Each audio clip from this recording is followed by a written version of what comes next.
We did some letrosets on the last tape. We're going to finish the letroset job.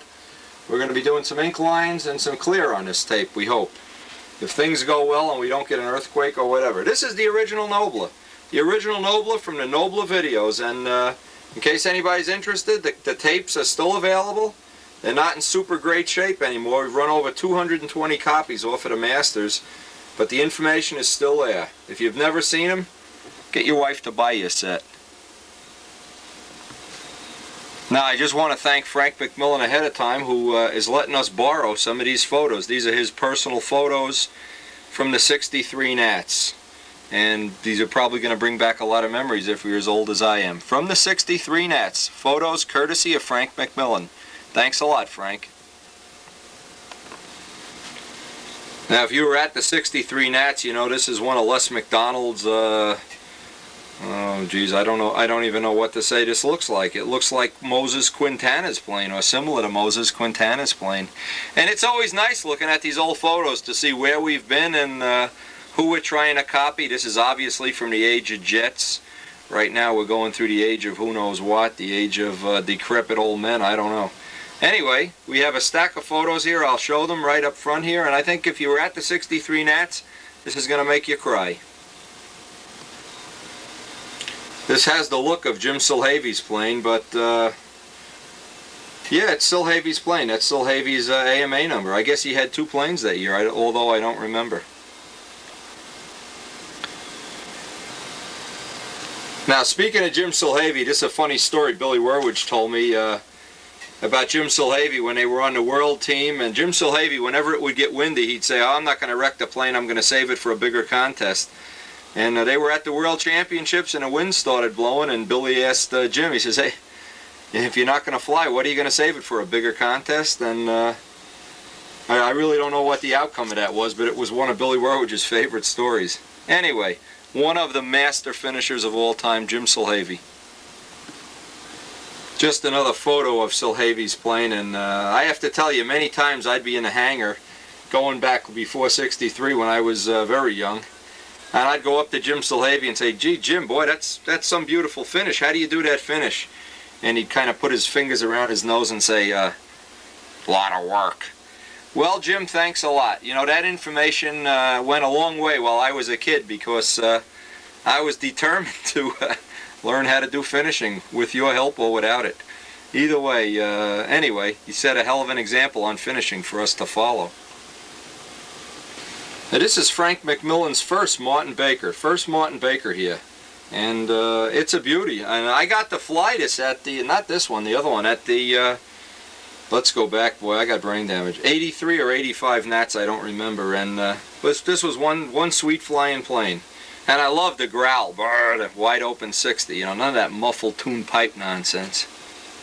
Men's aeroplanes, flown by men, for men, with deodorant. Keith Trostle's ship. Now, the date on this is 1972. I don't know if these dates are accurate. It looks like they've just been penned in.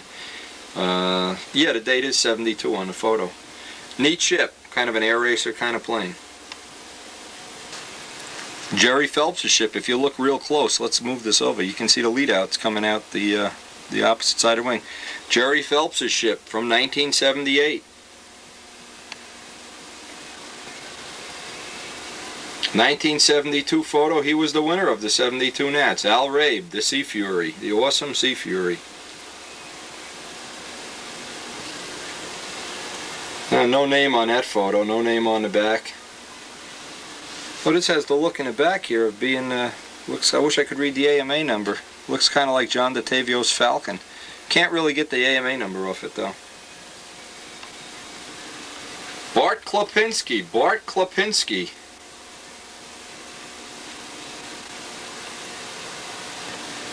This was Dawn Cosmillo's ship. This was, talk about good finishing, boy. Everybody in her family could finish. They run a body shop. The whole Cosmillo family. Anyway, this was kind of a takeoff on Larry Scrinsey's Blue Angel, and had the same look, tricycle gear, whatever. Dawn Cosmillo. Mike Stott. Mike Stott's, I guess this looks like a chipmunk. Maybe this is the original chipmunk. Who knows? Okay, everybody should have their VCRs cranked in, tuned in, dialed in, have the beer ready, the pizza ready, or whatever. Put the wife to bed. Let's do video. Let's go to the shop. We do have some more pictures from Frank, and we'll use them on one of the future videos. And thank him again. Frank, thanks for all these old photos. They're really great.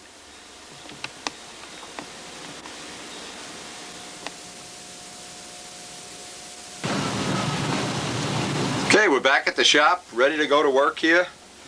Just looking to see how our gold is drying up here on the number 2 plane. Ready to go to work. It's time. Now, the other day that we were working on this, we started the Letrasets. In fact, we only got one on, the 1993 in gold. We went through and sorted out our Letrasets into various piles and groups that we're going to use, laid out what it is we want to put on the plane, and we're going to try to get some of that on the video right now. Letrasets, ink lines, and possibly even on this tape start the clear coats, by according to how long this is going to run. So let's go to work. Time to go get busy. The next thing is we're going to lay out this. We just made a little pattern up here. Lay out the bird's eye. We're going to pick this up from where we were in a previous video. Lay out the bird's eye, and then probably because it's such a small area, we'll brush it in white.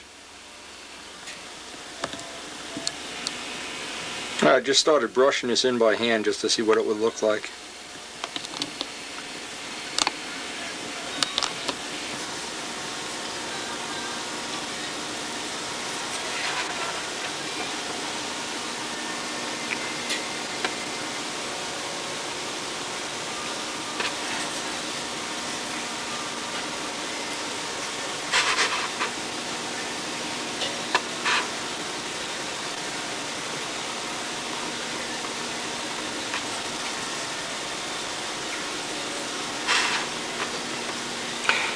Believe it or not, the eye of the bird is a kind of a difficult thing to do, to get just the look that you want.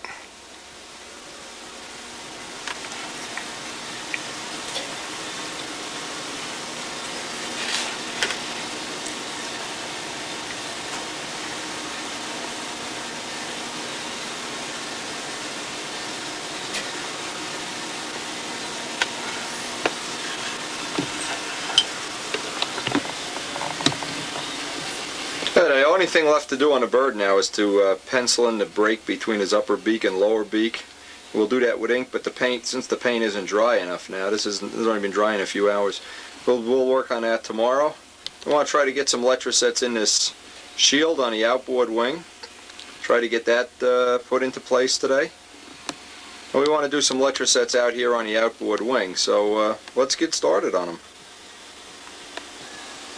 Okay, just like we did on the previous tape, we're going to lay out a piece of 1/8" tape. Then we want to lay out, make sure we have enough Letrasets to write what it is we want to write here, and just one by one pre-release them, of course, just like we did on the video before. Okay, I'm going to real carefully burnish out the ones, pre-release them, one at a time, the ones I need, and then carry it over there and get them in place. Now what I've tried to do from time to time, I have tried to pre-release like 8, 10, 15 at a time, and I go over there and then they start sticking to the wing and everything. I think you're safer, especially if you're just starting this out for the first time. Do one at a time. I think you're just going to have better luck if you do one at a time. Okay.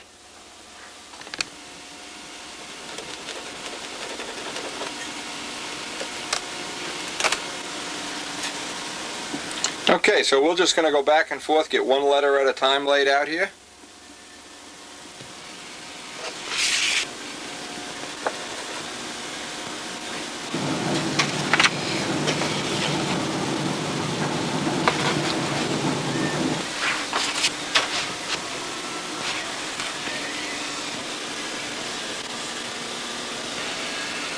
Okay, so there's the first of the Letrasets, and pretty much everything else we're just going to follow in the same footsteps, following the criteria we laid out on a previous video, and trying to look for little bad spots that we can kind of disguise or cover up with these. The tweener obviously this is an in between the BJ and the PM. That's where it got its nickname from, and since this is a prototype, you know, we'll put the title on in small letters in case we have to go back and make some modifications to the next one. But knowing Big Jim, this thing will probably work out well right from the get-go. And we'll certainly find out. You know, talk is cheap. We'll find out come trim flight day.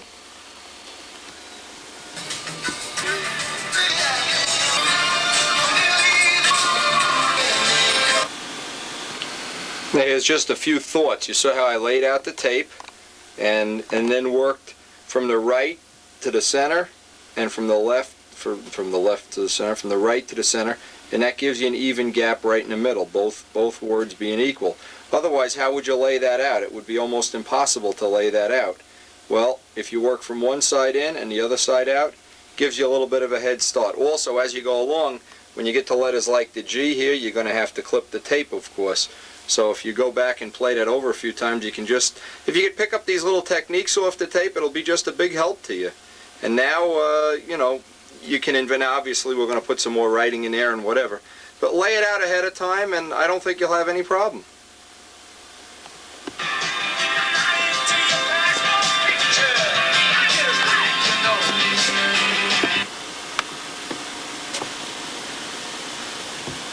Now we're just going through one thing at a time.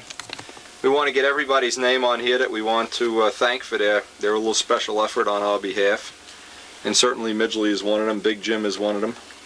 And we got to get my wife's name under the canopy here. Jeez, I got to get Karen under there. Oh my God. That's the next thing. Let's get Karen on the plane.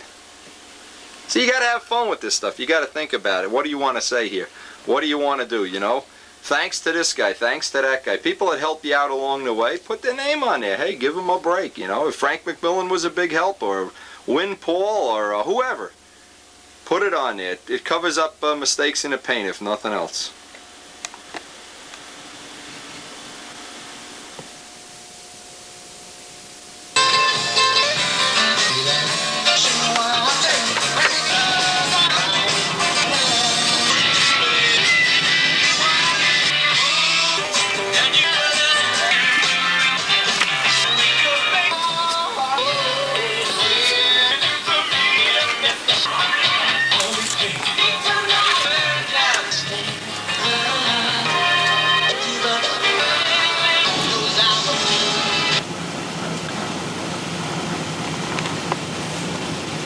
I always find the people I really should thank a lot, like Joe K. He's my partner in the machine shop business.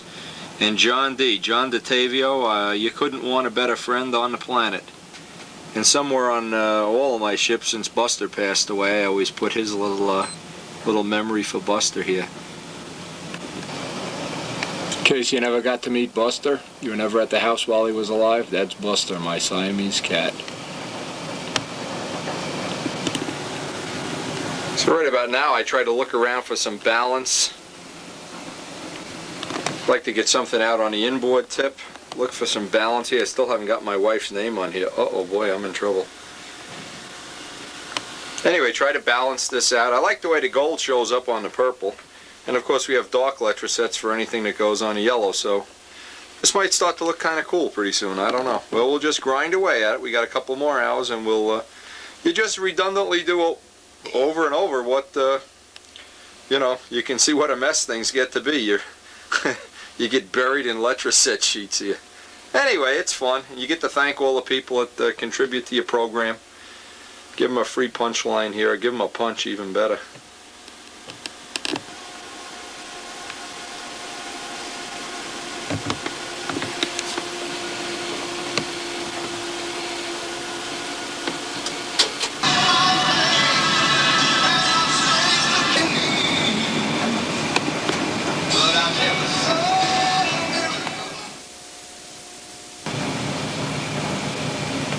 Now remember this little emblem? It used to be on the tail of the Griffin. It's a little Peugeot emblem, in fact. Now what I want to do, I want to show how to put one of those on the nose. I kind of closed in on having as many letter sets as I want to have on here for right now, and I'm finishing up the ink. I'll work on the ink tomorrow, I guess. But I want to show how to put on a little, make a little mask out of paper and rubber cement and get that little Griffin guy right on the nose. Kind of an easy way to do it. It's a lot easier than doing it the way I did the bird. This way is good. I like to do this for when you just want to get something on in a hurry. Now these little Peugeot emblems, just take a piece of paper and slice it out with a brand new razor blade. I have a pattern, of course. There's the pattern. Slice it out, get some quarters. Let's see, we got this quarters. Quarters rubber cement is all you need. And what I've done is I pasted on the rubber cement. I think you can see it here right on the side. Just smear some rubber cement right on. Let it dry up a little bit. And you take your little template, cut your little template out, spread it right on. I'll show this in detail as I'm doing the other one. I want to get something on the nose here, and I looked at a lot of different Letra-Sets and some kind of thing to busy up the nose a little bit, and I think this guy is going to do it.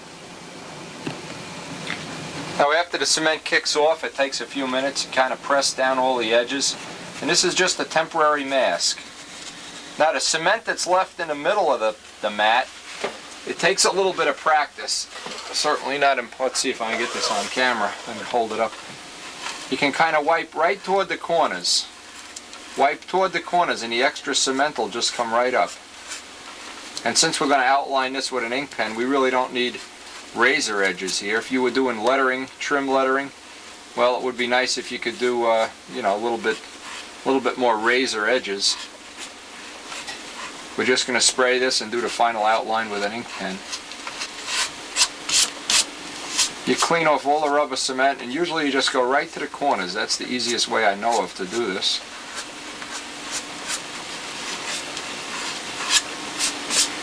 You know, and this is a chance for you to be creative, to pick up some little emblem off, you know, whatever. My little emblem here was the Griffon. Was the Griffon when we built the VMAX Griffon. And I kind of liked him. He's kind of like a little lion guy. Little English guy. Probably the thing off a Jaguar car would be another good choice. Name your plane the Jaguar. Whatever. Okay, you get off all the rubber cement. Now that actually is a mask now. Now we can just set up a spray gun. I'll set some tin foil up to go around it, and that'll be ready to spray.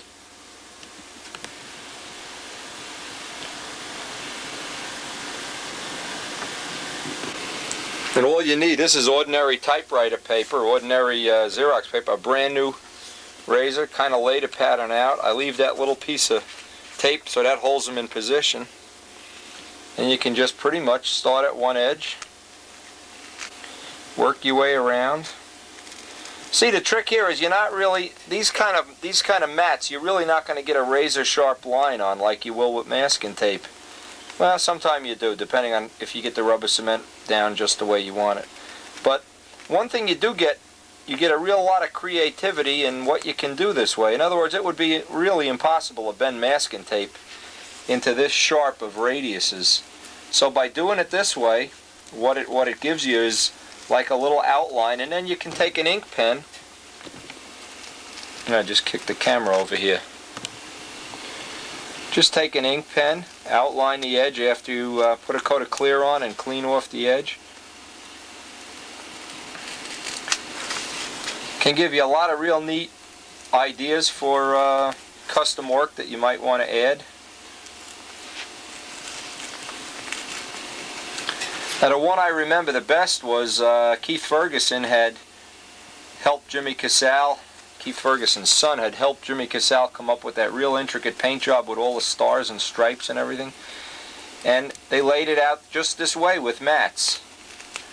And it was real simple to do, not a big problem, but you have to outline everything with an ink pen. You're not going to get the razor edges.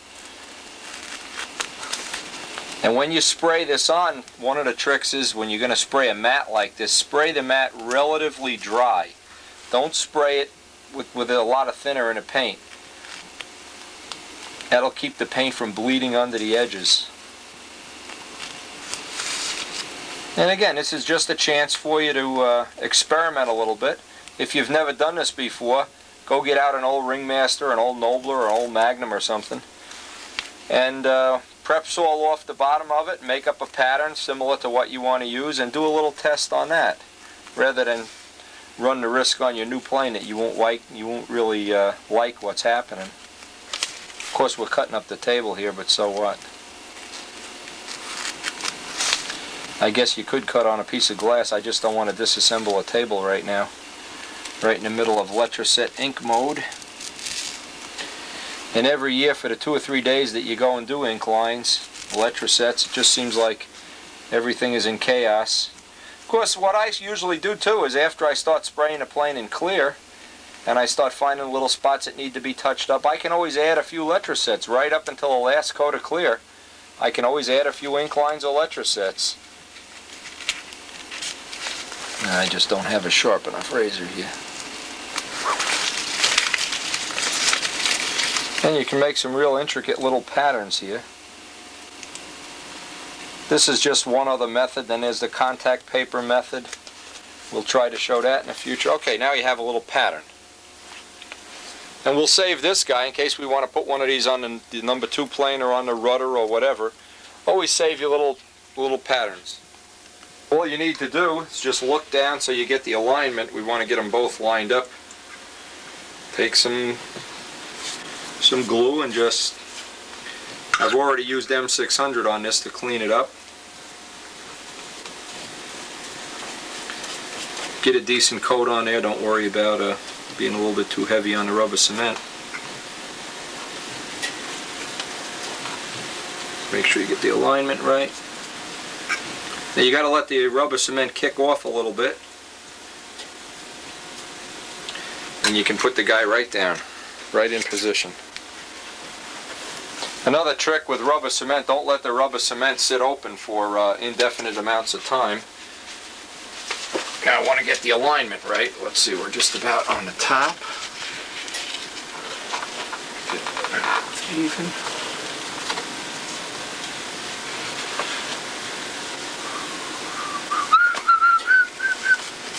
Higher. And kind of lay this out while the cement is kicking off. You know, and we really don't have to be absolutely perfect, but it would be nice if we can get them real even. This one needs to go higher. And what's nice is the cement kind of holds it in position while you're working it. Now you don't want to press it down now because you want the cement to kick off. So we just have it touching in just little tiny spots here. Kind of line that up. Get a little griffons in position here. This guy could come forward just a little bit. Look right from the top.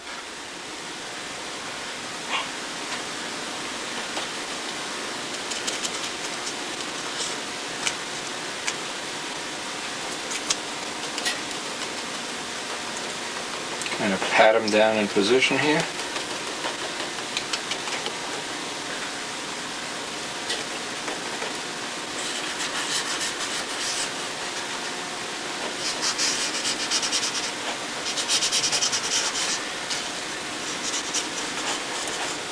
Now for sure there's a lot of ways of doing lettering, and Steve Busso has probably the most ways at his disposal right now of anybody I know. Okay, that looks just about right. I kind of press that down while it's kicking off. You want to rub toward the corners.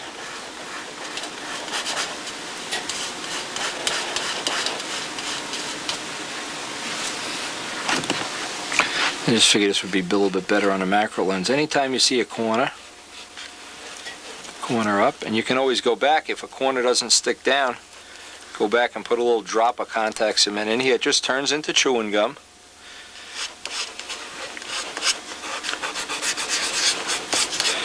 You want to get all of the contact off before you shoot this.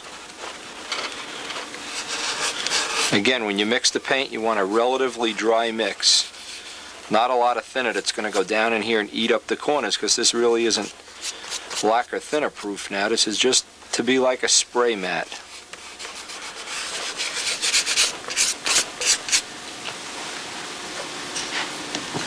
Now we can mask this off with the tin foil as we did in the previous video. If you haven't seen the previous video, you probably want to look at how we use tin foil. Always rub the tape on a flannel shirt, on a t-shirt. And again, this is just to protect the surrounding area from overspray.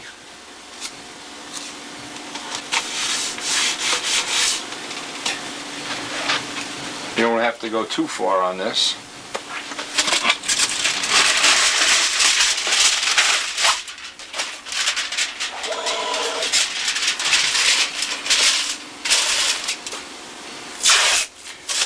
The tin foil method that we used for masking off the whole plane in the previous videos, I'm real convinced that should be something we should write about in Tampa, or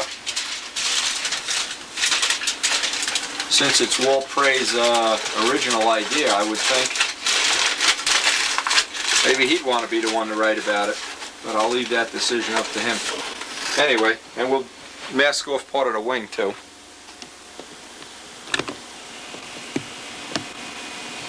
That's about all the mask you need to do the spray job here. Alright, so we're going to mix up some white, make it relatively dry. Dry is the key here. Double the extra amount of pigment, because this is a small area and not the whole airplane. We're going to double the amount of pigment in the paint, and just spray this on as dry as possible to get some adhesion.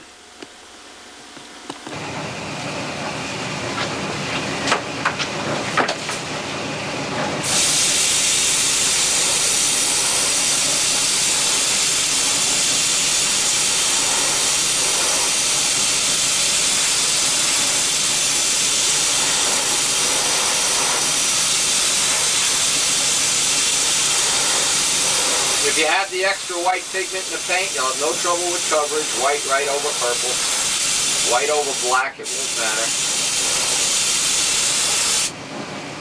Don't waste your time trying to do this without extra pigment in the paint.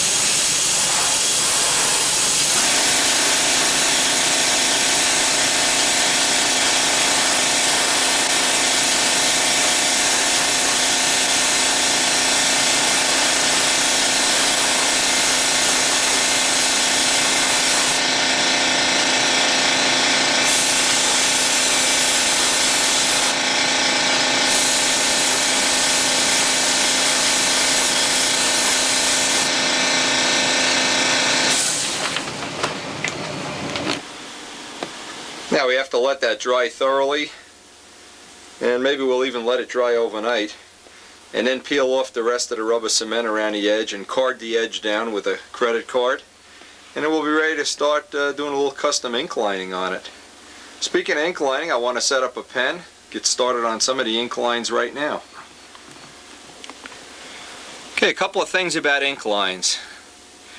One of the things you need to have drafting pens. The pens that, normal ink markers that you buy in a store usually don't work 99 times out of 100. This is the kind of ink, you notice it's made for acetate, for drawing on film. This is the ink, and this is much better. It's actually waterproof black India ink.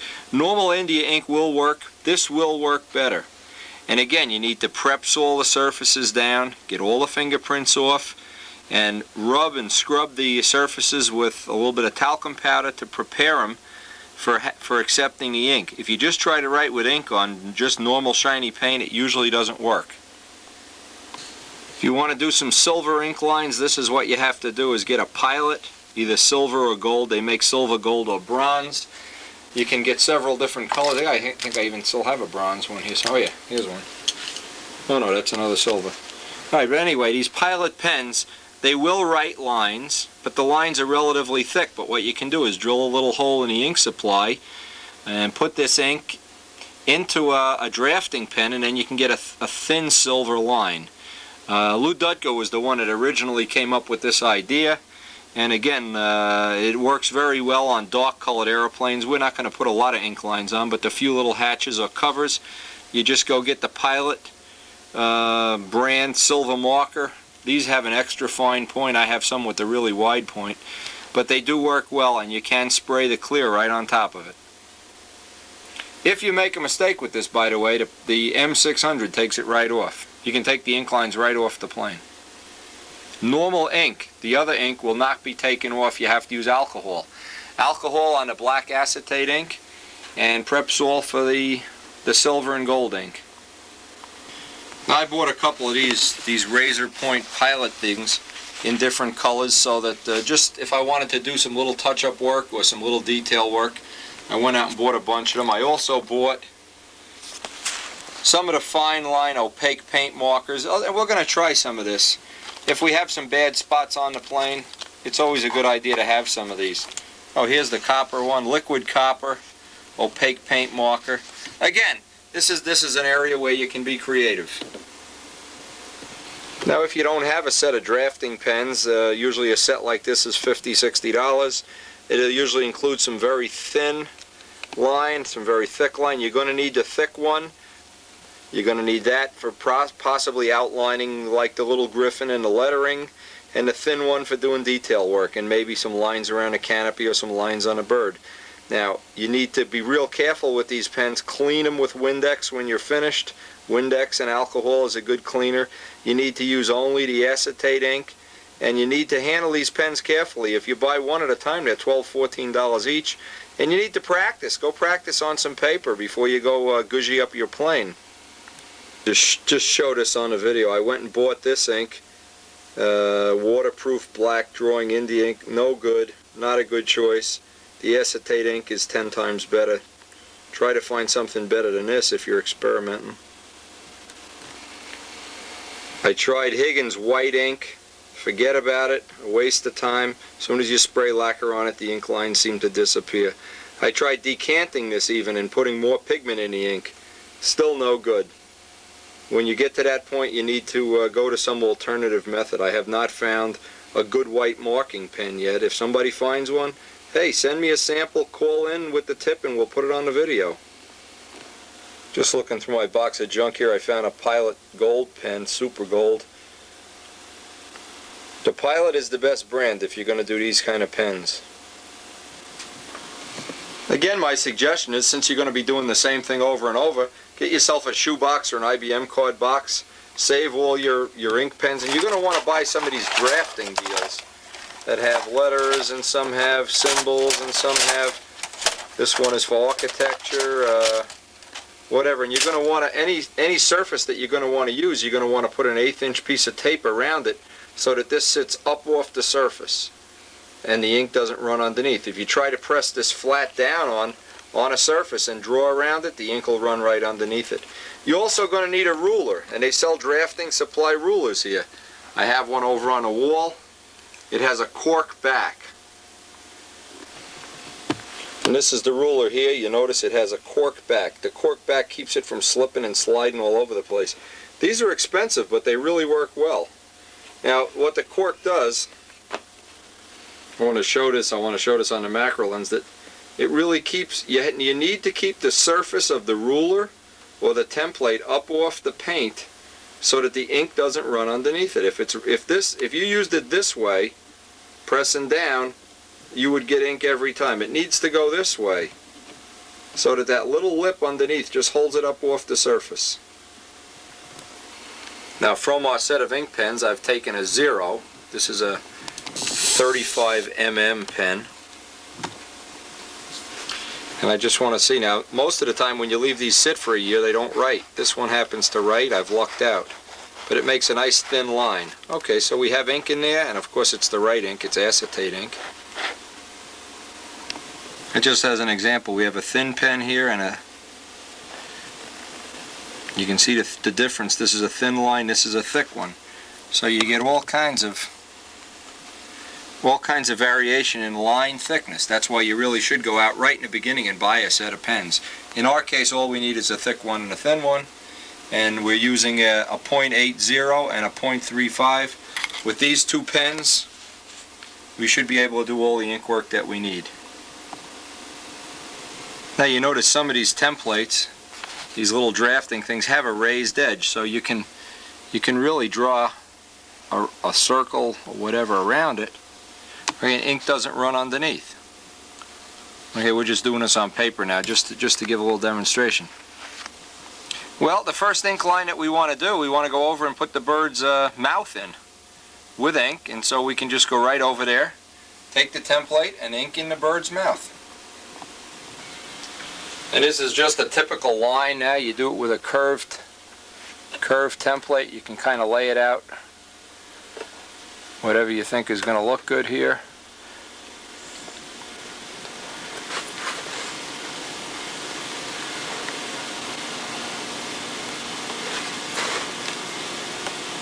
I just move it up just a little bit.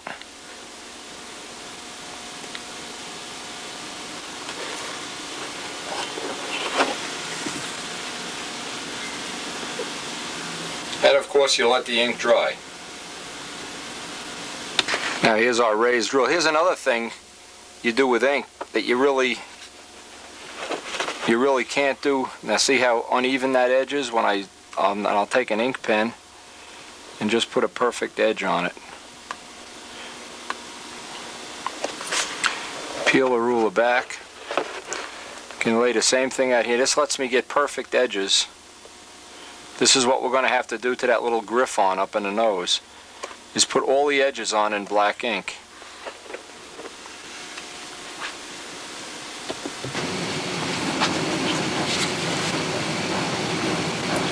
Now again, using a fine pen, you can do all little detail work around the eye.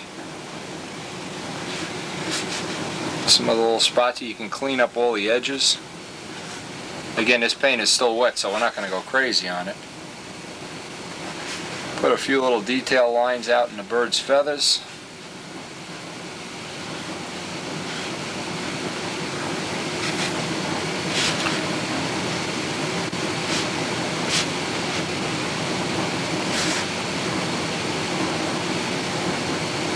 Now what will happen is after we spray this with clear, we're going to have to go back and touch it up in spots, so there's no point in absolutely making yourself crazy right now. Just try to get it as nice as you possibly can. Get the look that you're looking for. The detail work you can do in the next, after the clear is on, the next time around.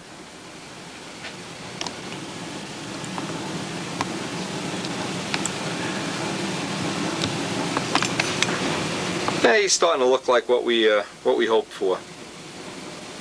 Alright, we're going to go over and work on a shield now. Now what we're going to do is transform this shield into checkerboards, really.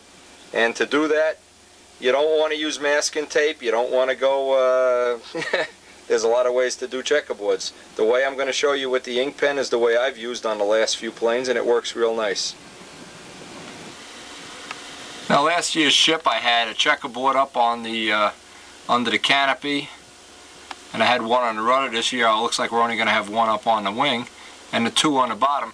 But to do those checkerboards, we do it with an ink pen. You need to paint it white, and you need to do it with an ink pen and a ruler. What you really need is a machinist ruler. Now it's been a fad and stunt for the last couple of years that everybody has to have some checkerboard somewhere on their plane, and we don't want to be left out. Heaven forbid we should be left out. It's bad enough that we've missed a boat on other things over the years. So let's put some checkerboards on the top of the wing. Okay, the first thing we want to do, this is a machinist ruler. We want to see how big we want to have the squares. This looks about right. This is the one we used last year. So the first thing is, let's get some 1/8 inch tape up along the edges here so that the ink doesn't run underneath it. This is how I make a little checkerboard ruler. Now I put 2 layers of 1/8 inch tape on the bottom, so this will hold this up off the edge, keep the bleed through to a minimum. You know, you could make bigger squares or smaller squares, it doesn't matter. But in the meantime, you want to start with the thinnest pen you have in inventory. Let's get a thin pen, and let's get a piece of paper. I always keep a piece of paper here so when the pen doesn't want to write, you can go by and write. You want to use the thinnest lines possible. So for our purposes here, we're just going to connect the dots, the point and the point.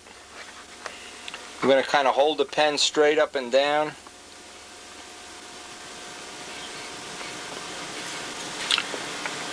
Put 2 dots up there, that's our center. Now what I need to know here, I want to just eyeball this. I just have to do this by eye. I want to get this part up. Okay, since this is an eyeball, let's make sure we don't have it crooked.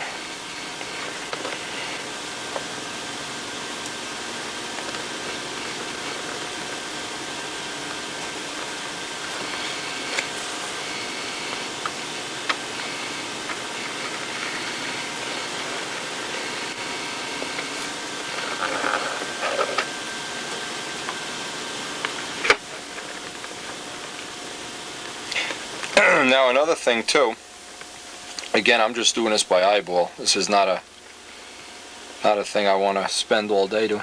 If you get a little bad spot in the electroset and I just knock this with my fingernail, you can kind of touch up the electrosets with the pen. There's no reason to put on a whole new electroset. Just touch that right up.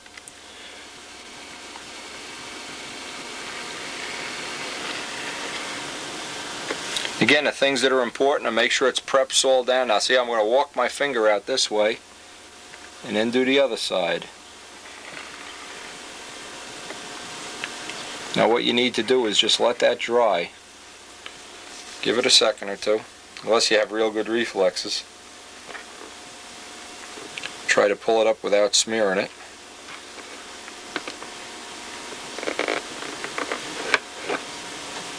And we'll just go right down to the next line. Yeah, I guess by now you can figure out how we're going to do this. Put Bill Suarez right out of business. I guess Suarez is the one that deserves the credit. I didn't ever even thought of it. For the rage to checkerboard. I personally don't like the things, but anybody that knows the stun event knows you have to stay trendy or you'll lose points.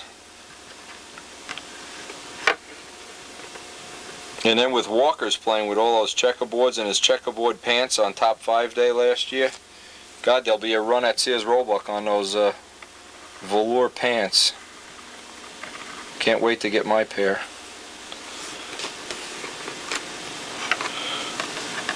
Okay, and you can pretty much figure out we don't even need the last one.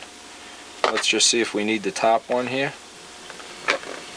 Lay out all the horizontal bars. Now the biggest thing here is don't get impatient and try to run the vertical bars until you have these finished, or you wind up smudging the ink. Like I just did. Yeah, I didn't have it on. So it really doesn't matter, because if you smudge it, you can take it off with Q-tips and alcohol.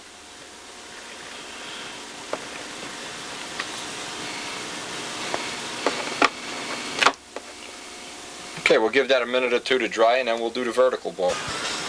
Now it's funny, Bill Rich called me one day last winter when everybody was going crazy out checkerboarding each other. Thanks to you, Suarez, anyway. And he had done it with masking tape and paint, and he said, oh my God, what a lot of work. And when I told him about this method, he like had a heart attack. He said, oh, thanks. So, just mail a check, Bill, that's all. Check made out to Wendy Ertnowski. Alright, and you can, if you're real careful now, you can just go right down.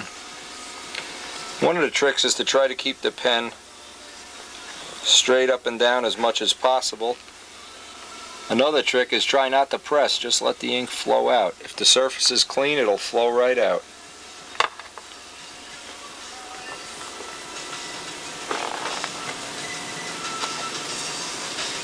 And of course we want to be careful around these electrosets. They're not sealed and clear yet.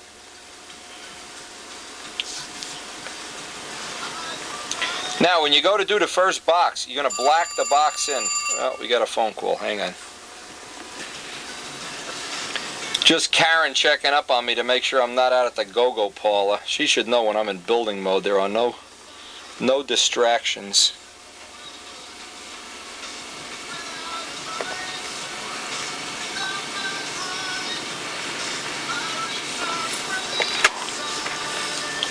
Now what's nice about this little technique, you can use this, and I was about to say with Bill Rich. He wanted to make a rudder checkerboard and it wound up taking him 3 days or something crazy like that. Then when he figured this out, he was just so happy. And so you can figure it out on your own where you might want to use this in your trim scheme. In fact, maybe we'll do that Griffin in checkerboard, smaller checkerboards.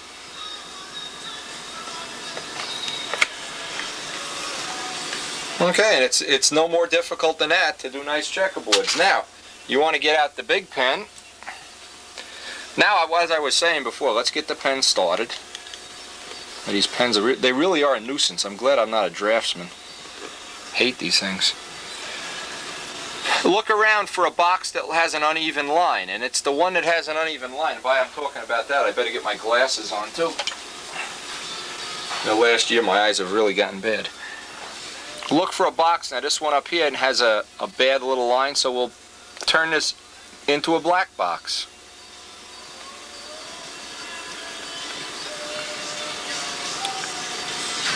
And if you're patient and careful, you can just come right up to that thin line. And if you happen to go over it, you can get the ruler and make the correction, just go back over it a little bit. Another couple of thousandths of an inch. And this is why you need a thick pen and a thin pen. Now this is a thick pen.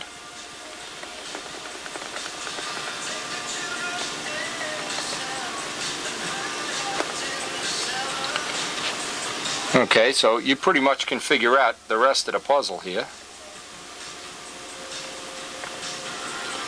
And if you had the colored pens, now you could say you wanted to have a red and white checkerboard. Well, you could go get a red ink pen. Okay.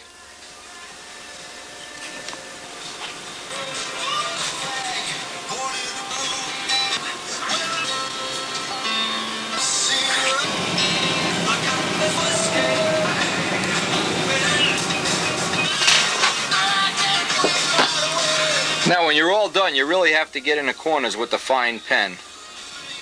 And there'll be little white dots here and there.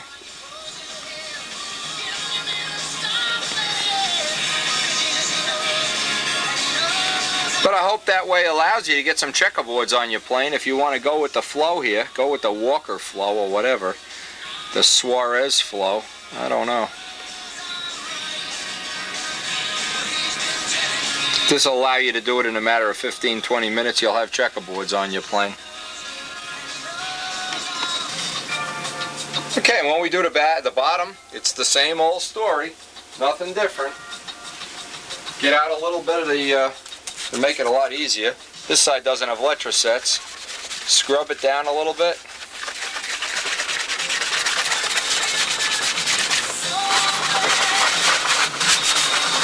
This is M600, and this really helps getting the ink lines to stick down.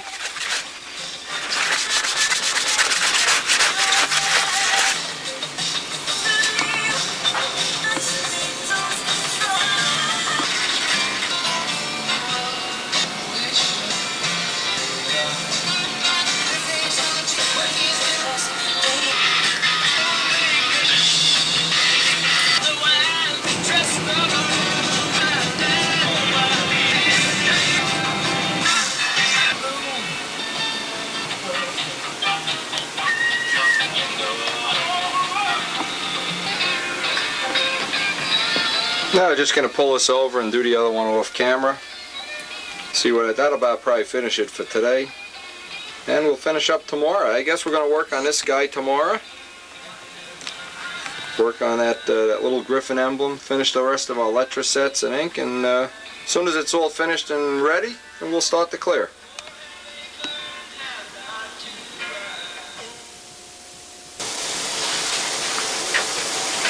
Okay, I finished up the bottom checkerboards. I want to take a little Gorham silver polish and get off the last little bit of rubber cement here, and it cleans up the edges a little bit too.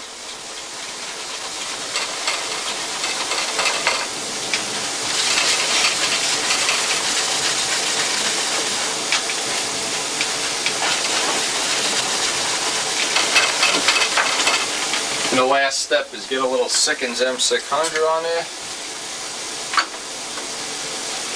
And we can work on that for the rest of the night.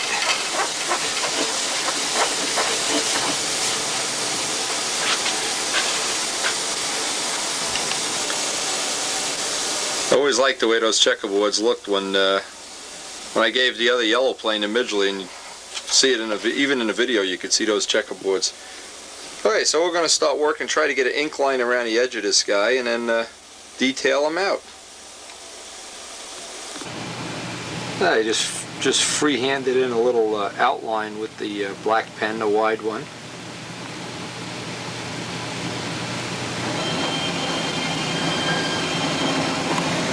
Now, in the last couple of days, I've had so much work to do on this house, I haven't had time to really keep up with this. What I did, though, I wanted to get this on the video, is I took, now these are rough edges, these are very rough edges where the metal flake ends and the silver begins. We haven't put any clear at all on this yet. But what I've tried to do is I've gone down with an ink pen And with the ink pen, I've just tried to knock the edge down. Rather than trying to sand it, I put an ink line around it, and it seems to knock the edge down just enough. Now I'm going to do the outboard panel later. And I worked on our little guy up here. I don't know. Jim Damarell was over the house the other day, and he didn't like him at all. He says, no good, no good, no good. Kind of like him. A little friendly guy. Anyway, we did some letrosets on the back of the fuse. Just some little thank yous for people gone but not forgotten. I try to always include on the airplane the people that have helped me over the years, and people that are continuing part of the Pro Stunt team, of which there are many. Anyway, I'm going to try to finish up this lettering here if I can with the ink pen. And starting Monday, this is going to be a dollhouse weekend. We're going to a dollhouse show. Starting Monday, I anticipate we'll finish this up and get the clear started, and I really am looking forward to that.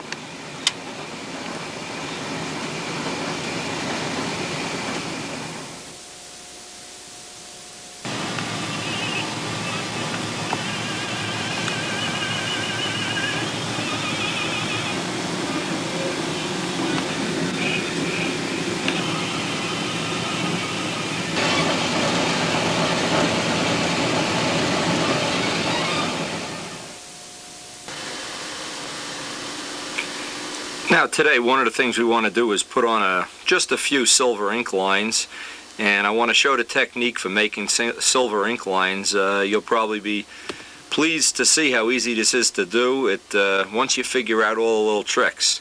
First thing you need is a Pilot silver marker, and I want to show the label here. This one has an extra fine point, blah blah blah blah blah blah blah, whatever that is. It's not a problem.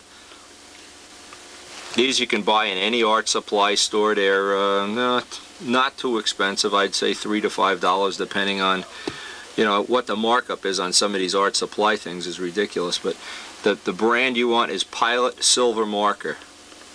They make gold, by the way, and brass. So you may want to get a gold one and a silver one and do a little experiment. Now, because this is a dark color, we can do black ink lines back here. But we need to do a light color up here, and I think the silver will coordinate with the striping on the lettering just about right. And one thing you're going to notice right away, if you want to do thick ink lines, and I'll try to do this on it, you have to press down on the tip of the pen just a little bit, but you do get a blob. It's not really neat. But from that point on, once you get the pen started, you can make relatively nice lines with the pen intact, just the way you buy it. Okay, that's one thought here. When you have a dark colored plane and you want to do some fancy lettering or ink lines, outline things, do a stripe in between, this is a good source. Now, if you mess up for whatever reason and you need to take this off either your hands or the airplane, good old M600. That's our best friend here, M600 Sickens. Sickens will take that right off. It'll clean your hands. Now, but this is only step one. Now this gives you nice fat lines. What we're going to be looking for, hopefully, what I did, I took a drafting pen, good old Stedladder drafting pen, took the ink out, and replaced the ink with the ink from the Pilot pen. Now, because I still some black ink in there, I'm going to just run some random lines here until it comes out all silver, until I flush out the pen. But you can see how much thinner these lines are than these lines. Now, to get the ink in the pen, it's a simple matter.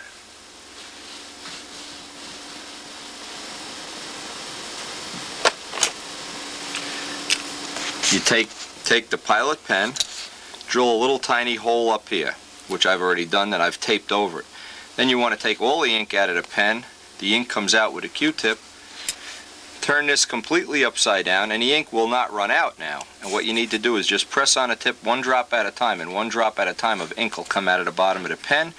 Whatever you get on your hands, go get the Sickens M600, write it right off. Tape up the pen, because you'll have enough in here to do 10 aeroplanes from one pen. And now you have the ink in a drafting pen. And you'll notice this, that you can make some real nice fine lines Any place you put ink on a plane and you want to get it off, you're not happy with it, it looks sloppy or whatever, whatever reason, just go get the Sickens M600, clean it right off. Now you could also repeat all the same things with the liquid copper. Same thing, drill a hole, put it in if you want. Get the ink out. This gives you kind of a coppery ink line effect. But again, the line from the pen is just too thick. That's the only problem. Now you can also buy Pilot Razor Point.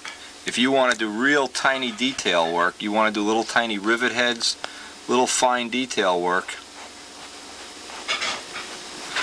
And again, I like to make the thickness of the ink lines completely different so that they're not all the same. I don't like to take and make all the ink lines thick or thin. You want some thick ones, some thin ones, so that you can give it a variety of textures or whatever you want to call it. You don't want it to all look the same, like you just took these out of a jar. This is called a Pilot Razor Point. $2 to $3 for these pens, and of course we're going to be going over this with clear, so it's not a problem if it's fuel proof or not. Now, any ink that we put on with a ruler, the most important thing is you have a nice surface. Like, no, I can't even make this surface flat. Doesn't matter what color it is. It should be flat. You haven't put any ink lines down. Clean it with M600, get all the fingerprints off. If it's still not to your satisfaction, rub it with some talcum powder and wipe the talcum powder off. Now, you need to have a ruler that's shaped like this. I've already shown this on a video, but I just want to reiterate it. I'm going to exaggerate it. Because what will happen is, the ink, when you draw this line, the ink is going to want to run underneath here. So you need to have a way, if you're going to use a template, you need to put some 1/8" tape here, usually 2 layers of tape. If you don't use tape, you can use artist quality rulers. This one, you can see, has cork on the back. Now if I want to draw this line, for instance, doesn't let it run underneath. And you can just go bing, bing, bing, bing, bing, and finish. Now, another thing, let's just make an example up. I want to give some typical examples of, here's a wing panel, a flap. Most of the time this is what you're going to want to do, is you're going to want to put an ink line on. What I like to do is run a piece of tape front to back, run a piece of tape, 1/8" tape front to back. Now go and put in your ink lines and come right up to the tape, almost to the tape. Whatever pattern, if you want to make geodetic ones, if you want to make X's or angle ones, but go right up to the tape. When you're all finished, peel off the tape and put this ink line in, and now it all matches and connects. Same thing with a flap. Lay a piece of 1/8" tape along the edge, work your ink lines in, whether they're whatever, up to the tape, and the last thing, peel off the tape and just connect all the dots. That's a good way to lay out an ink line job. And you can see that's exactly what I've done on the Red Baron. You'll notice that the thickness of the ink lines, some are thicker, some are thinner. Thicker, thinner, they all have that 1/8" outline that I talked about. If you want to put some boxes, a few decals from a little model car, you can see the flaps are done the same way. They're not all thick, not all thin. The Griffin has the same effect. It's like it's a foam wing with simulated ribs. Tradition has pretty much the same thing. It looks very difficult to do. It's not really that difficult to do. You kind of want to, what you really want to do though is, before you start an ink line job, is go figure out exactly what pattern it is that you want to do. Make a little drawing up ahead of time.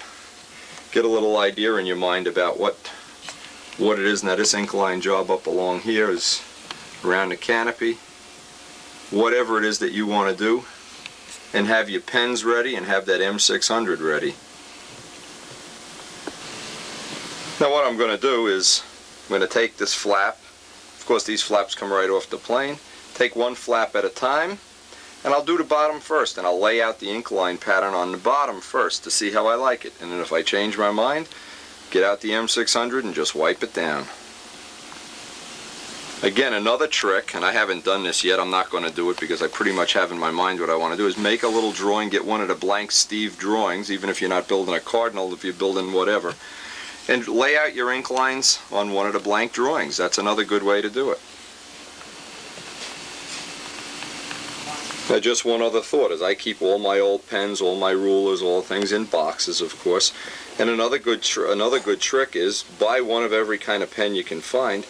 But some of these pens, I'll warn you about some of them, some of these pens will do a beautiful ink line job, and when you spray the clear on, the ink lines just will melt and disappear. So if you're going to use some brand other than Pilot, another good choice is obviously run a little test. Make sure that the clear is not going to make the lines disappear. And this is what I did last night. The last thing before I left, I ran a little ink line on here and sprayed it with clear just to see if it was going to melt, because I was using purple ink. I don't think you can see it in the video, but I tried using purple ink. Okay, so one of the things I wanted to do here, I don't know if I'm going to do it, is do purple ink lines on the back, silver ink lines on the front. I don't know if that's going to look too hokey. We'll find out. But anyway, a little experimenting. Do the bottom first. Have the M600 handy in case you screw up. Make a little drawing of what your intended ink line should be. And if you don't know, look at a real aeroplane. I mean, and don't just draw in X's and O's and make the thing look like a piece of drafting paper. Look at a real aeroplane.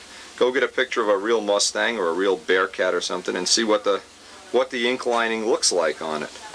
And the panel lines, it's pretty obvious what the panel lines would look like. If you're doing a fantasy plane, then of course you can make it up as you go along. In this case, this is a fantasy plane, but we do want to have a coordinated package. I don't want this to look like we just did this off the top of our head and without giving it any thought.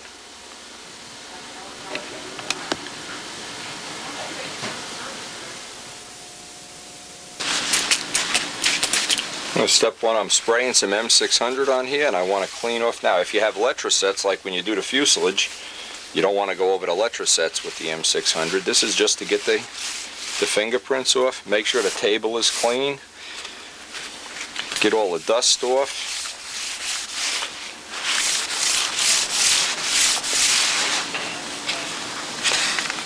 And get some idea of, I just have a rough idea of how I want to lay this out.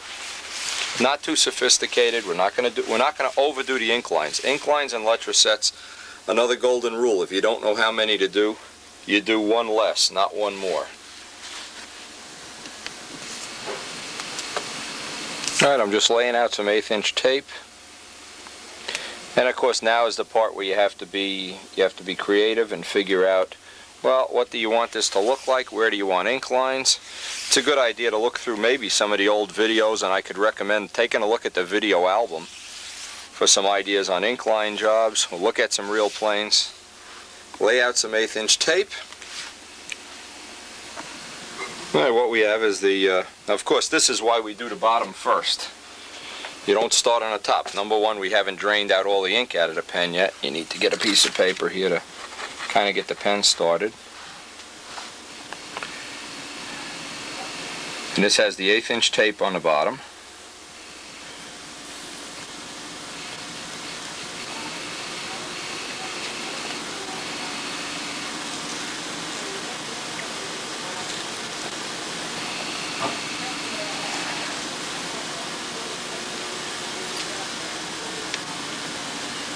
Now in this case you really have to let this dry before you go on to the other step. This ink takes a little bit longer to dry than drafting ink, so we'll just let one line dry while we plot out the next one.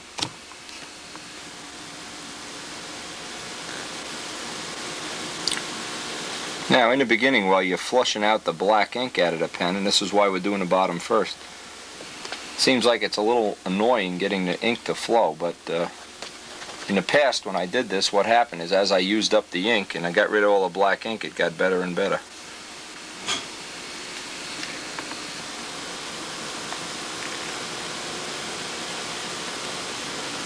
And when the surface is shiny like this, of course it's hard to get the ink to stick, so sometimes, and this may be one of the times, you'll have to just scuff it up the least little bit with some 1200 sandpaper. You may have to do that. The paint is kind of shiny here.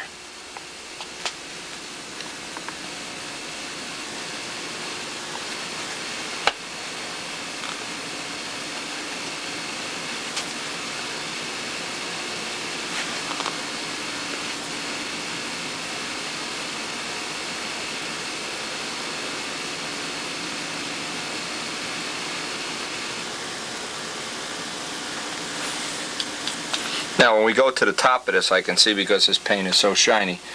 When we go to the top of this, we're going to take some 1200 sandpaper. This is why you do the bottom first. You get a feel for it and you see if everything is too shiny.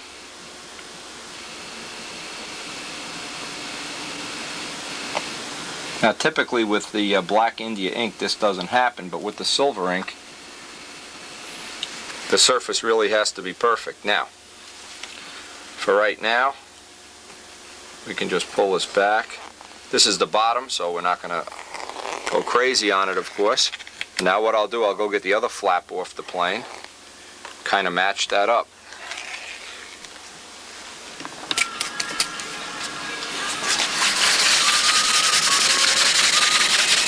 Now we just want to scuff this up just enough that we can see if we can get the ink to stick a little bit better. Not trying to remove material here or anything.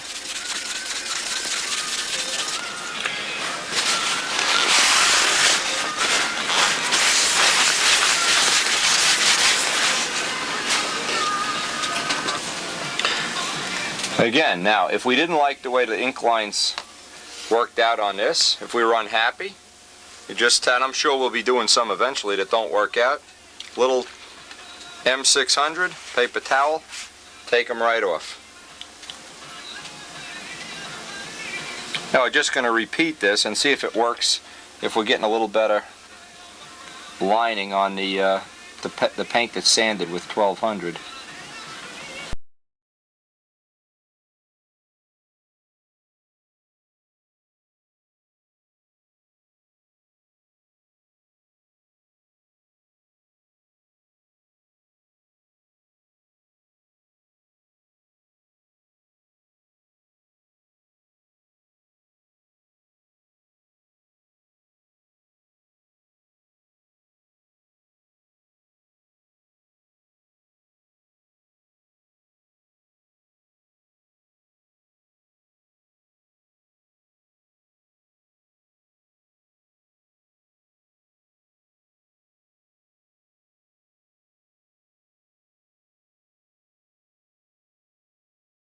Clogs up like this, and it tends to do this quite a bit with the silver ink.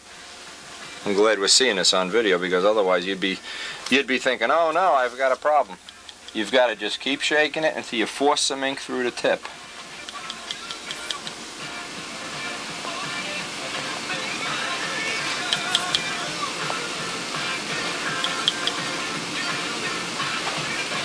Now in this case, this looks like we have a bad pen here. I'm going to go get another tip to this pen. Here comes the reason. The big glob of junk. Now see the glob of junk? I don't know if you can see this. Can you see this on a video? A big glob of junk just came out of the pen. And now it's writing black lines. So we still have some junk in the pen. Again, even more reason to work on the bottom first. And when you see these mistakes firsthand, then you'll be willing to accept the fact that it takes a little practice, a little time and effort to get a system down here. Now we're getting some silver out of there.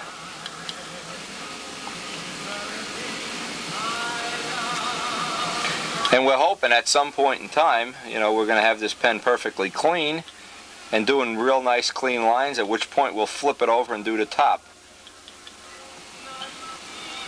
Now a better choice, and this is a choice you have of course, is go buy a brand new pen that's never had any ink in it. If you can get a new pen, you'll eliminate this problem. You won't have to go back and do this anyway. But if you run into it, you want to know, you know, as many ways of solving a problem as possible. And if you understand what's happening, it won't be intimidating. Now it turns out there's still a lot of black ink in this pen, and I'm not happy with this at all.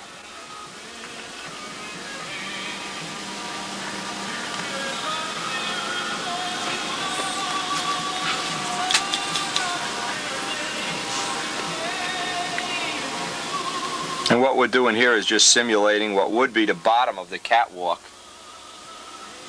on a real airplane, on a Mustang or whatever. It might be time to pull this whole pen apart and clean the whole pen.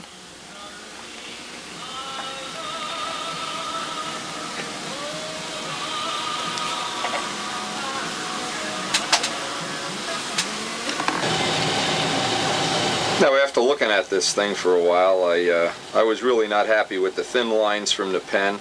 The pen was giving me too much trouble, so what I'm going to do is just use all thicker lines and use the Pilot pen as is. But I'm glad I got that little idea on the video, even though I don't think I'm going to use it on this plane. The thin lines and the pen. Now what it might be is you might, and this would be a thing to experiment with, is try a medium-sized pen.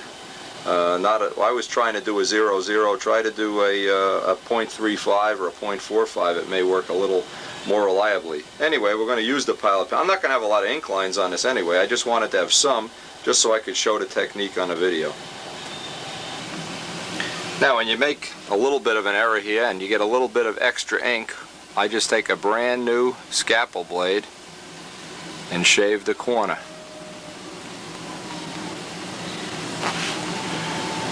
If you want to get points on the corners, this is one way to do it. You can just shave it with a little bit of a scalpel blade.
Now, like I said, we just want to lay out a few ink lines here. This is the black pen. And if you're in doubt, a few less is better than a few too many, for sure.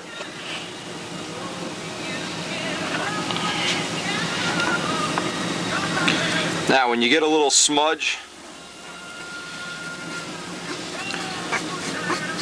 of ink, which I just did on here, alcohol and a Q-tips will take it right off. Not too much alcohol or it'll take the paint off. Alcohol takes off the India ink, the black ink lines, and Prepsol takes off the silver and gold ones. Now, once you're satisfied that you have enough ink, letrosets, lettering, fancy stuff, thank you gods and everything all over the plane. And again, remember, I'm trying to keep this relatively simple. This is a very busy paint job, so I don't want to load it up, make it look like some kind of fly paper or newspaper or something. I want it to stay relatively classic, relatively simple, have a little kind of simulated catwalk, kind of a simulated cut between the flaps and the elevators, a couple little details on the tail. Now, here's a couple of significant things. At this point in time, what I've done, I had Jim Damarell here yesterday to give me a hand, and we did an accurate weight of everything before we put the clear on. Now, what I did, and this was very significant, I went and weighed up the main frame, elevators, flaps, rudder, no hinges, no clear. It was 32 ounces. Now, I know in the past when I've had ships like this, the best one I've had was a little under 30, and that plane came out to weigh 54 ounces. So what I did, I weighed up the motor, the pipe, the spinner. That was 16. That brought me up to 48 projected. Tank, 2 ounces for the tank. The gear 3 brought me up to 53. The tune pipe couplers and other stuff. The prop, 55.5. Now, I have 55.5 with no clear. See, I have no propeller either. And yeah, the props in here, but they're the tip weight, I'm sorry. Tip weight, nose weight, whatever. So I'm saying, when you add in the tip weight, the nose weight, this is going to come out just under 60 ounces. So you can see by doing this, I've done a little projection of where the weight is. An even better way to do it, and I know several people that do it this way, is they put the whole plane together. Mike Rogers puts the whole plane together, bolts it all up, and most significant of all is not the total weight, but right now, where does this ship balance? In this case, this ship, because it has the tail a little bit longer, this is an 18.5-inch tail, and the tail's a little bit larger than normally. This tail is about 15 square inches bigger than we normally use. We're looking at a plane that's probably going to need an ounce, ounce and a half of nose weight. So what I'm going to do from this point on is I'm going to try to put the absolute minimum amount of clear at the back of the plane and get most of the clear up around the wing, top of the wing, leading edge. You can put all the clear you want on the nose. Bury the nose in clear. The wing, we'll try to keep a medium amount, top of the wing a high amount, and everything from the canopy back, the lightest dusting of all. You've noticed I've purposely put very few ink lines, letrosets, and things behind the canopy so that it would take a minimum amount of clear to seal it all up. Now let's talk about this for a minute, because we're pretty much ready to do the clear. Let's sit down and look at some of the choices we have to do the clear.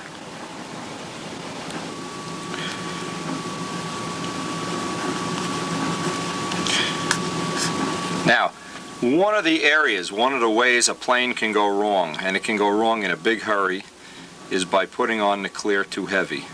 Now, just so we understand, and this is just a little brief dissertation of why this is a problem. Putting the clear on, if we look at an aeroplane this way and draw an imaginary line at the CG,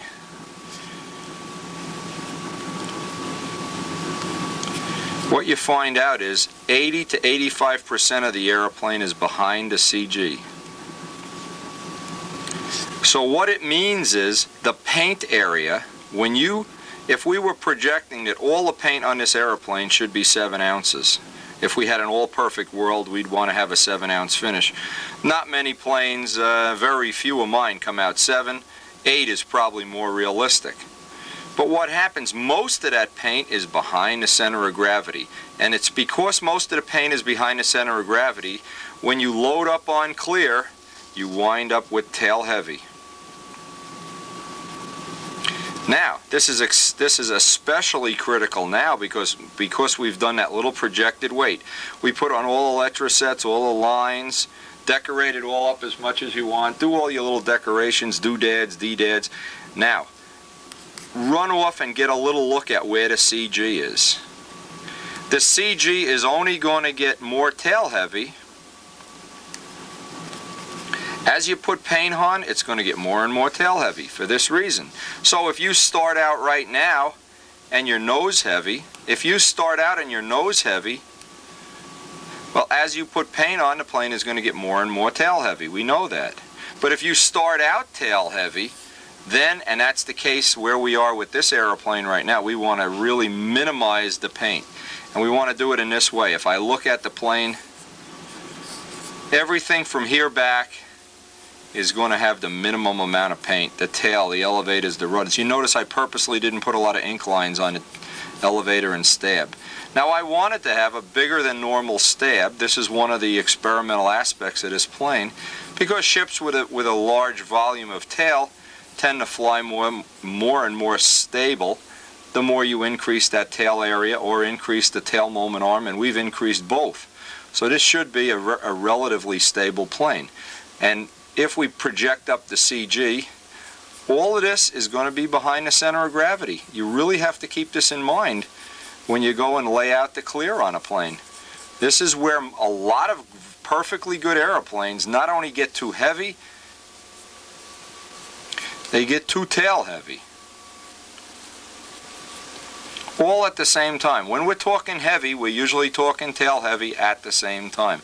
And this is the reason. It's because 85% of that, if you were to weigh up or measure in some way the square inches from the CG back forward, you would find out that a tremendous amount is behind the center of gravity. Now a way, this is a technique I use right now to figure out where I am before I put the clear on. is I want to measure, and we'll do a pattern master because it's very easy numbers. This is 11 inches. This does not include the flaps, by the way. And this is 9 inches. This is a typical PM. And what you do is you measure the root and the tip, and you take the average. In this case, the average is 10. If you had exotic numbers, you would add 11 and 9 together, come up with 20. Take the 20, divide by 2. You get 10. 10 is what's known to us right now as the mean average chord. Okay, and what we want to establish before the paint goes on the airplane is that our center of gravity is no further back than 15% of the mean average chord. When that plane has the motor, all the hardware bolted in place, right now with no clear, 15% of the mean average chord. So in this case, that would mean the mean average chord is 10 inches. We'll measure always from the flap hinge line forward. It means that 8.5 forward from the flap hinge line. And if we drew up an airfoil, this is the flap hinge line. This dimension here to the CG right now should be 8.5 inches if we were doing PM numbers. And that would give us 15%. Now keep in mind that 15% is going to change because as we put the clear on, it's going to go to 16, 17, 18, and probably wind up about 17 to 20%. And these are good flying numbers. I always count this as being the most nose heavy, 20% as the most tail heavy. We'd like to wind up at 17, and then we could vary this. Okay, so to make this little calculation, whether you're doing a tutor or a very exotic plane or a ringmaster, right now, before the clear, let's set this up so we know we want to be at 15% mean average chord before clear. And if you can arrive at this, what that tells you, if you put the amounts of clear on that I'm going to show on the next part of the video, you will wind up with a plane that doesn't need a lot of nose weight or a lot of tail weight. You will be in the best of all worlds. This is the number you strive for. Obviously, if you're not at this number, if you're already at 16 or 17%, it means don't put a lot of paint on a tail. If you're at 10%, paint away. Go put on an extra 3 coats of clear because you're going to need tail weight anyway, and you might as well have paint instead of lead. This is where you tell right now how much clear to put on the plane. So let's assume we're at 15% mean average chord right now. Let's assume for the sake of argument, and we're not, we're at about 17% the way this balanced up, so we're going to cheat the tail a little bit. If you're at 15, you're in Fat City now. You're in great shape. Now you want to decide how much clear. This is always a question that I get asked every time there's a finishing seminar, every time somebody's at the shop, how much clear. Let's work it up for a 750 square inch plane. This is a little bit bigger than a Magnum, a little bit smaller than a Pattern Master. This is kind of an average. For this size plane,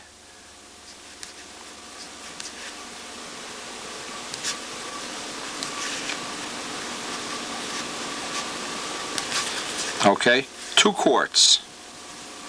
2 quarts of light coat or 1 quart of acrylic. Now notice, when we do these amounts, light coat is more than double the amount of acrylic for this size airplane. And you can project down if this was a Nobla. Well, you know, a Nobla is 500 inches, take 50% less material. Okay? You notice though, when you do acrylic, if you put 2 quarts of acrylic on a plane, the thing is going to have a 15-ounce finish. And you don't want to put 1 quart of light coat, because light coat, you're not going to have enough to buff out. Now let's do the light coat method first. And I'm not going to deal with Imron or epoxy or K&B epoxy or any of that right now. Light coat. This is the method I would use for a 750-inch plane. I would take my 2 quarts of clear, and I would take 2 quarts of thinner. This is V3608S. That's a DuPont thinner. and this is clear. These are light coat. And I would mix all of these together into one mix. That's going to give me 1 gallon. You're going to have a gallon of mix. Assume you're going to spray this on. 2 quarts of light coat, 2 quarts of 3608 thinner. Now this is going to be a relatively thick mixture. It'll be hard to spray this at 25 pounds a square inch. It's thicker than we really would want it to be. So anytime in this finish we can add more thinner. The reason we make this first gallon thick is because from this first gallon we want to spray at 20 to 25 psi, and from this we want to do a thing. We want to coat the letrosets, okay, and fill the rivers where the trim is edges, rivers, little gaps, and I went over that before in the video when we pulled off the tape. From this thick mixture of a gallon, we want to go down and use, now we're going to have to go up, and this is the way I do this. I get 3 gallon orange juice jars. This is the easiest way I know of to do this. Even if you have to go and buy 1 gallon jars. And I look at the glass jars, I pour the mixture, and it obviously doesn't fill them up, so that all the jars are equal. And now 1 jar, I take 1 jar, this means 1/3 of a gallon, goes over the letrosets, edges, leading and trailing edges, anything, the canopy, anything that needs extra coats of clear to build up. Usually and typically that's 1/3 of a gallon. Then what I would do, I take these 2, and this now is 2/3 of a gallon. I take these 2/3, and this jar is now empty. I lay the 3 jars out again and divide it in thirds. So now I have 2/3 of the amount split into 3 jars equally. From this mix I take 1 jar and spray the bottom. Usually you'll get 3 to 4 coats with that much material. I let it all dry, cook out, do whatever you have to do. At this point in time you could add a little bit of thinner here to thin this mix out, because you're only leaving it thick to clean up the edges. Thin the material out, spray the bottom. All of the things you can see when the plane is laying on its back. 1/3. The 2/3 that are left, 2/3 that are left, you want to turn the plane over and do the top, so that the top has 2/3 of the material, the bottom has 1/3. Now the way I like to spray this is I like to do 2 coats and sand it with 600, and then put the last coat on with extra thinner. A little bit, maybe 10% extra thinner. Give me a nice wet coat to finish it out with. 600 sanding, no 400 in clear. 600 sand with M600, and we've seen how to do that on many of the finishing videos. The last coat, put a little bit of extra thinner, only 3608S. If at any time you're getting blush or the paint's turning to milky white, try adding extra thinner first, and if it still doesn't work, then you have to put a little bit of retarder.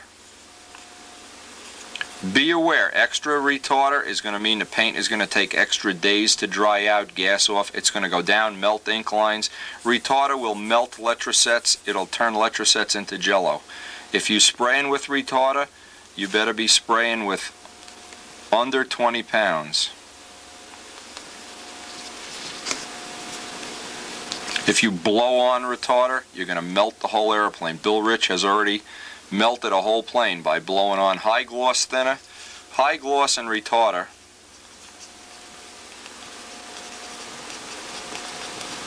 and retarder are pretty much the same thing. They're death to a stunt ship. High gloss thinner, because what happens as the surface is here, the thinner is going down into your coats of CA, loosening up the glue joints, loosening up all the substrate, the filler, the tissue, as well as gassing off.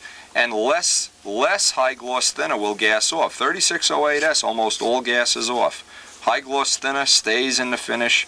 It adds a lot of weight. Even though it may look prettier, it does add a lot of weight. Now this formula that I just have shown assumes a few things. It assumes that you're going to sand about, let's say we get 5 coats of clear out of that mix. It assumes you're going to sand the middle coat with 600, and you're going to maybe just before you put the last coat on, dress it down a little bit more with 600 and some M600, and then put that last coat on nice and thin. And when that last coat is on nice and thin, we're going to use 1200 paper and M600 and just buff that off. With dope, you have to wait 4 weeks minimum, 6 weeks better, 8 weeks best for that all to harden up, because dope takes a long time to harden up. Acrylic, maybe a week. Minimum 2 weeks max. So you can see acrylic, you save time in the dry out cycle, so if you're sneaking up on the nationals and you want to get this thing buffed out, you might want to go with acrylic. Remember, the difference is when you start the mixes early on, you start with 2 coats of clear light coat, or you start with 1 coat of clear acrylic. Now if you decide you're not going to do a lot of sanding between coats and not going to dress off the last coat with 1200, or you're not going to buff it out, then just use 1/3 less material. And if you do it this way and you buff out the finish, when you're all done buffing it out, you'll see the clear has added 3 ounces to the total weight of the plane.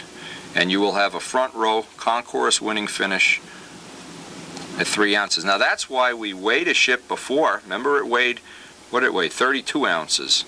Now when it has all the clear on it, it should weigh 35. What happens if it's 36? Well, guess what? Sand off clear. And the way you do that, you lay the ship out and you do the bottom of the elevators, bottom of the stab. Flip it over, top of the elevators, top of the stab. Now you know you're going to start going through in spots. But, you know, hey, do you want this thing to fly or do you want it to be pretty? And you can pretty much fine-tune the CG back up to where you want it by taking the clear off of the tail. That's how I fine-tune. Even after a plane is 3 years old, that green plane, I sanded off all the tail, especially on the bottom. Now it's still tail heavy. We'll start working on the fuselage. Bottom first, side second, top last. Still tail heavy. Work on the inboard flap, the outboard flap. Notice we're working our way up to the CG, getting paint off. At some point, hopefully it'll be right. If it's still tail heavy, cut off the elevators and go make up lighter elevators. Or you know, then you're at panic time. But this gives you a way to fine-tune the CG using the clear coat. And if you do this, and I know this is a lengthy thing to sit through, but if you see this method and you use this method, you are going to be so far ahead of people that just bolt in 2 ounces of nose weight. You'll be writing me and thanking me. This is the professional way to do it. This is the way that works every time. And if you go over to the wall there and you look, there's 6 airplanes over there. Only one of them has a 1/2 ounce of nose weight. Every other one has no nose weight at all. So we're going to start mixing up our material using this method. We're going to use acrylic on this plane. We're looking to kill some time. We've wasted so much time working on his house. We're going to do the acrylic method. I'm going to go mix up my batch of material, and I'm going to start spraying in all the little rivers and ink lines this afternoon when it warms up.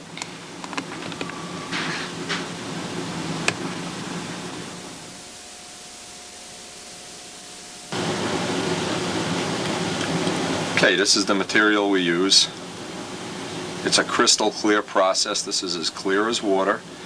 It's not fuel proof. Now, this is no more fuel proof than dope is, and don't let anybody tell you SIG dope is fuel proof either. This is not fuel proof.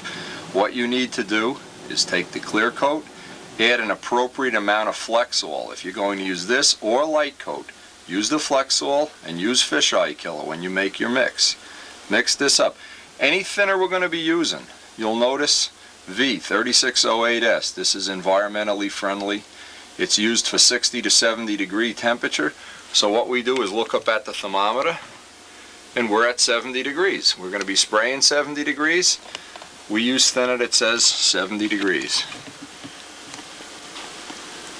Now, if you were painting down in Florida, this might skin over too fast and you need to add a little bit of retarder. If you're painting up in Minnesota, it's probably too cold for this. So you've got to adjust the thinner, pretty much with a little test, adjust the thinner by where you are, what the environment is, what the temperature is. But this is the material we're basically going to be using, and we're going to go mix up 1 quart of this and 1 quart of thinner.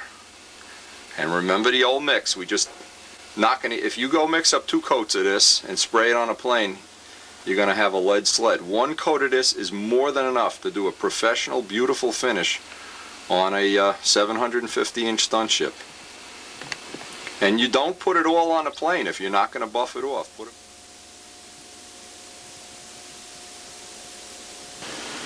Now, just to show the materials that we're going to use, this is the Flexol. This is Dave Brown Flexol plasticizer. We're using DuPont 259S paint additive. This only comes in relatively big cans, at least here in New York City. So what I do is I buy this and I sell it in little jars. It's a little more economical. Since you only need 1 batch of 1 drop per mix, I guess what the recommended amount here is 1 drop per 4 ounces. But anyway, having those materials in your shop, the fisheye should be in every batch of paint, the Flexol should be in every batch of paint, and especially in anything acrylic. Acrylic will tend to crack and tend to fisheye if you don't have that material in there.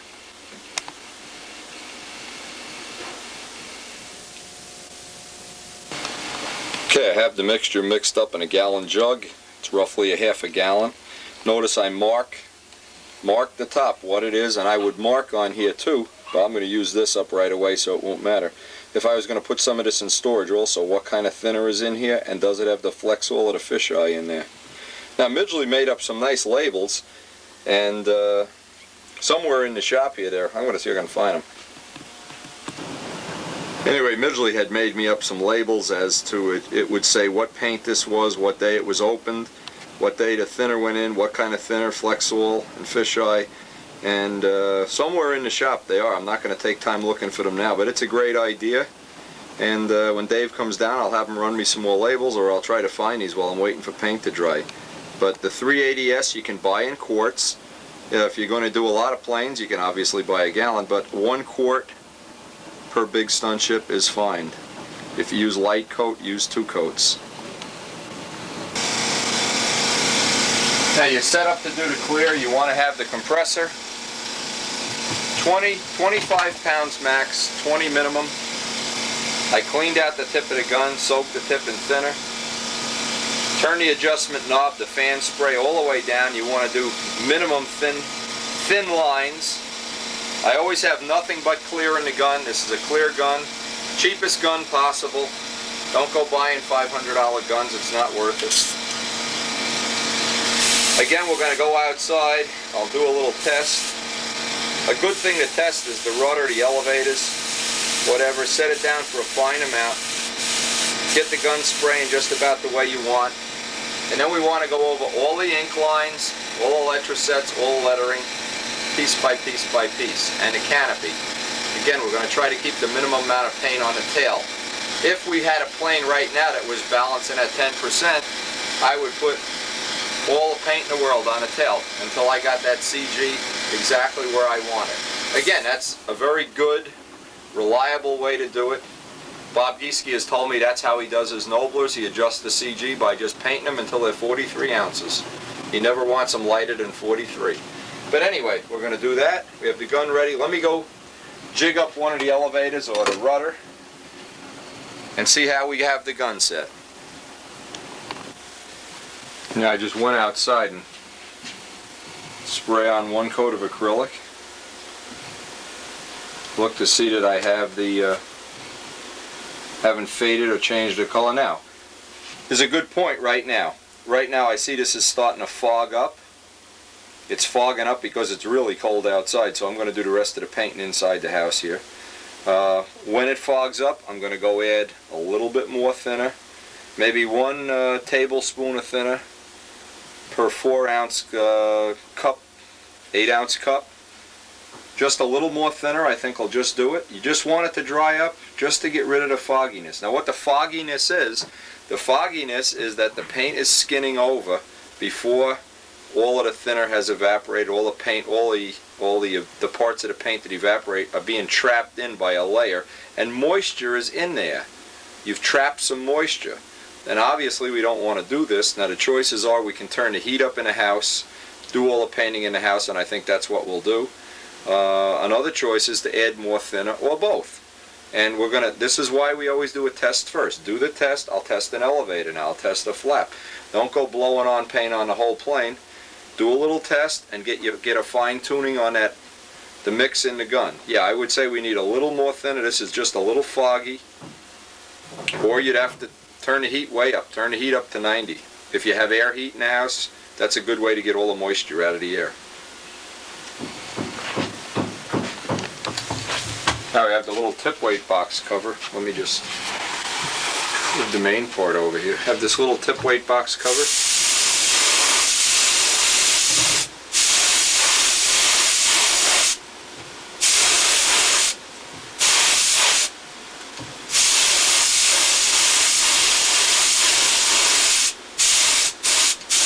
Now I'll give this a few minutes to dry, and let's see if this dries clear, or if it's going to dry with a skin and with moisture in it.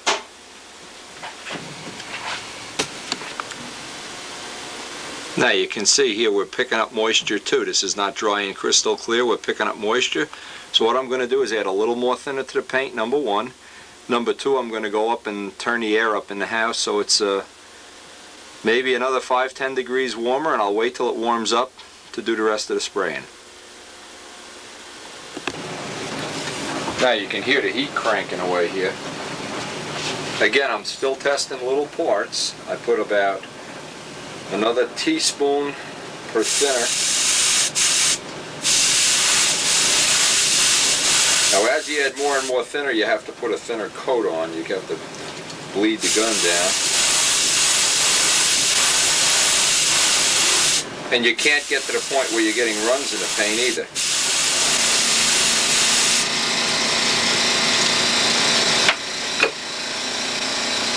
Got the 2 little gear doors done. Now let's just sit a few minutes and see if these dry nice and clear. Now the little gear doors dried up kind of nice. Shoot some clear on the cowling. Now the cowling, I don't want to build up too much clear on it, because I am going to put a coat of clear Imron over the cowling. So I'll just get the minimum amount of clear on here. Do 1 or 2 coats, nice thin coats.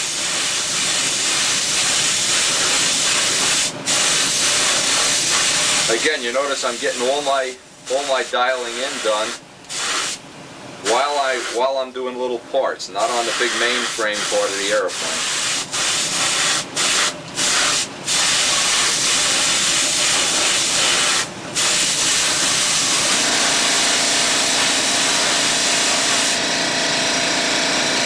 Again, we'll wait and see what this looks like in 5-10 minutes. Now I just put on another thin coat. What happened with the rudder, I wanted to see if on the second coat I could get out all of the moisture in it. This looks like this was just fine, so we really didn't have that much moisture in the first coat. And sometimes if it's so milky and white, you just have to quit and wait for a better day. This looks like we'll just get away with it right now. So now that I've done this much, now I feel confident. I've got my mixture pretty well dialed in.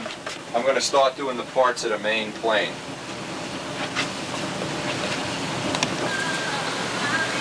Now it was so humid in here today, and I can't tell you, I didn't realize it was this humid. I really had to crank the heat up to 90, and I had to add a little bit of high gloss thinner to this. It's about 5% high gloss thinner, but I'm really running a high risk here.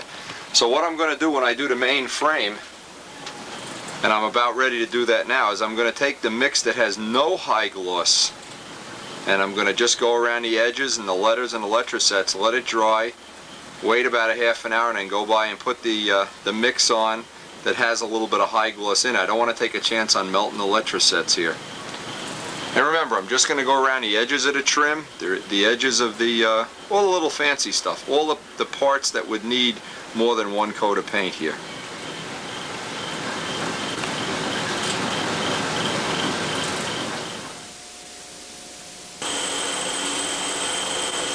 Now we're up to about 22 pounds with this mixture. Spraying at about 22 pounds today with a little bit of penetrating thinner. We fine-tuned this in on all the small parts, and we're ready to start painting the mainframe. And of course, when we do the mainframe, we're going to start ventilating the cellar with plenty of fans and the heat way up to the moon. Now, here's what I've done. I've added a little bit of this. This is a high gloss thinner. They call it a high performance. It's really a high gloss thinner. Now what I've also done is mark the jar. Mark the jar. Some penetrating thinner, some penetrating thinner, what plane it's going on. 93 cardinal, some penetrating thinner, ready to spray 20 to 25 psi. You can see we're at 22. I've marked my other jar, 3608S, because now I have the stuff all divided up into jars like I showed on the little schematic before we started this. I've got jars everywhere, and I'm ready to do the outlines. I'm going to do all the outlines. I've got it all blocked up on paper towels, and then when I want to do the bottom, I'll hang it from the lead outs. Always a good idea to have somewhere in the shop a little hook you can hang it by the lead outs to do the bottom. This way you get all the little things done at once.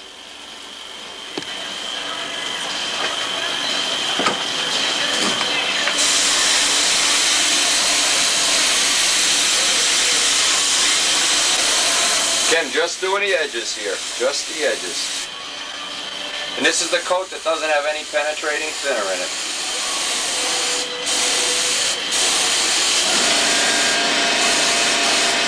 This is so it doesn't melt the letter sets. I'm going over all my letter sets, all my edges. This will kind of seal the letter sets. All the stripes, the canopy.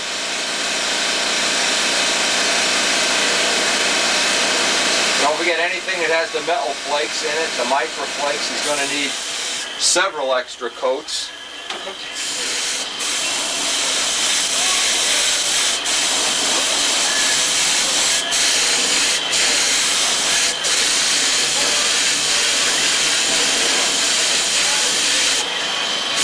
Get the bird. Mr. Cardinal, so cute.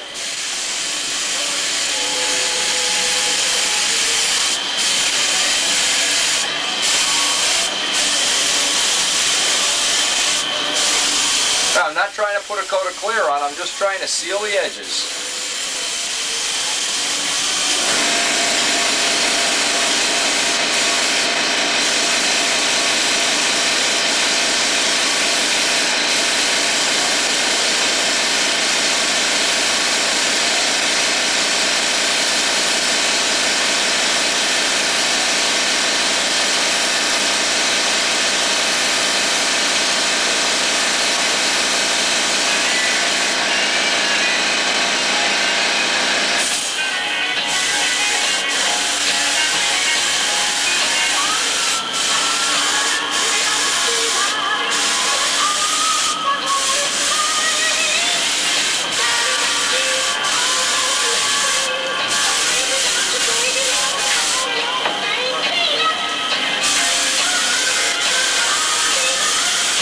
If some of these melt, of course, then we're going to have to go over them. I'm trying to get this first coat on nice and dry.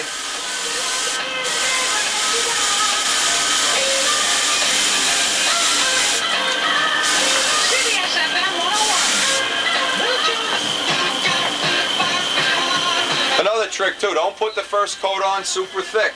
The minimum amount you can put on here and let it dry. That'll seal it in.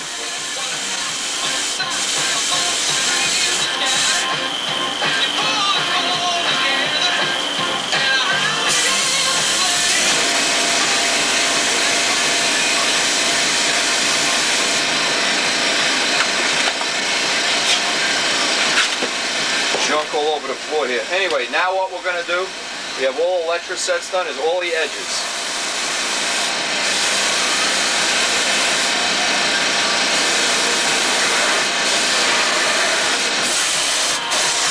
All the edges get an extra coat.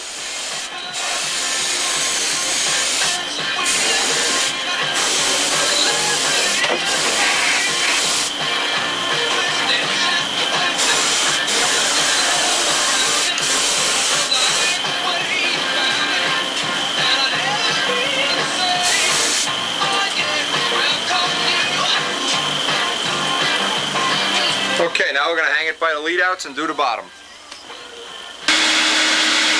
Well, I'm using the shop vac again as an air pump to blow some of this the fumes out of here. Give this a little time to dry before I hang it up by the lead outs and do the bottom. I've got all the edges done on the top, one coat. You can almost touch this now. It dries real quick when you don't have the penetrating thinner in there.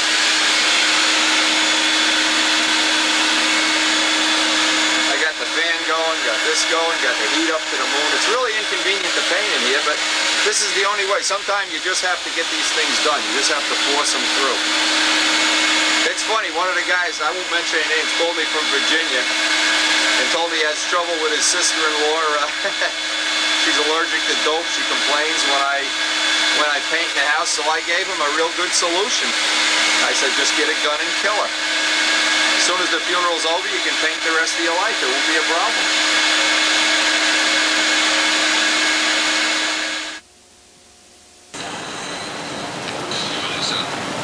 No, just letting this bottom coat dry up now. I got it hanging by the lead outs.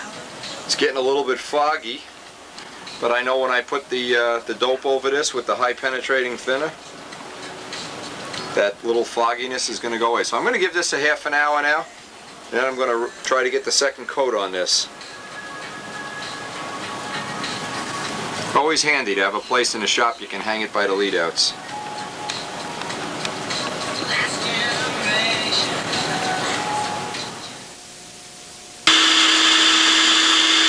Now we sprayed on the whole first coat of clear. We're into the second jar of the clear here.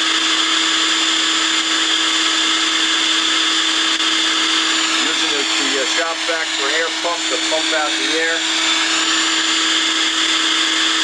You have a little more clear to put on the little extra pieces like up on the nose and the canopy. As soon as we finish that, we're going to hang it up by the lead outs.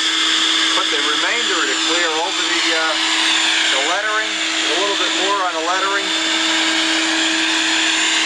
and then put this guy aside to dry for the night. Now it's really important now to let this dry for a little while. We don't want to rush this up. We're going to give this at least 2 or 3 hours before we put the next coat on.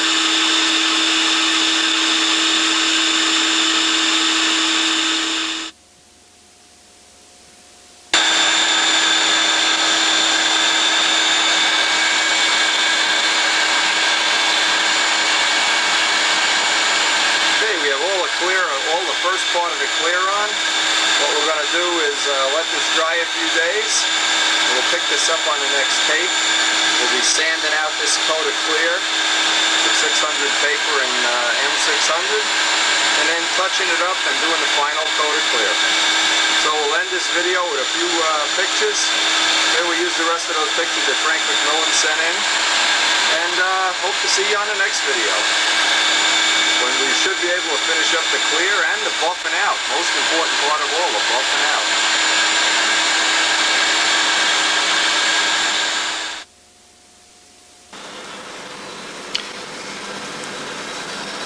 Well, we got a couple of photos here. These are the end of the photos from Frank McMillan. I'm going to mail him back these photos and thank him for sharing these old photos with us. This is the '63 Nats senior winner. If you notice real look at it real close, it's a push-pull design. It's a twin-engine plane. This is the 63 senior winner. Kind of a unique, neat-looking plane.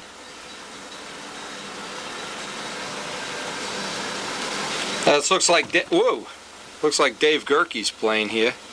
Take a real close look at all the details around the nose here, all the little lettering, the canopy. Back from the jet era, when everybody was trying to make these planes look like jets. Nice three-bladed prop. Look at all the detail around here. Guess that ties in nicely with what's on the video.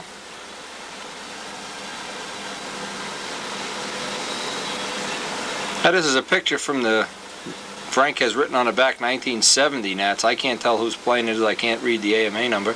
Kind of Thunderbird paint job. The old Thunderbird jet paint jobs. Now another neat thing, take a look at this. Look real close, you'll notice the canopy opens up on this plane. This looks like, I can't really tell, it looks like Bart Klapinski's plane. Look up at the canopy, real nice. It isn't written on the back whose plane it is.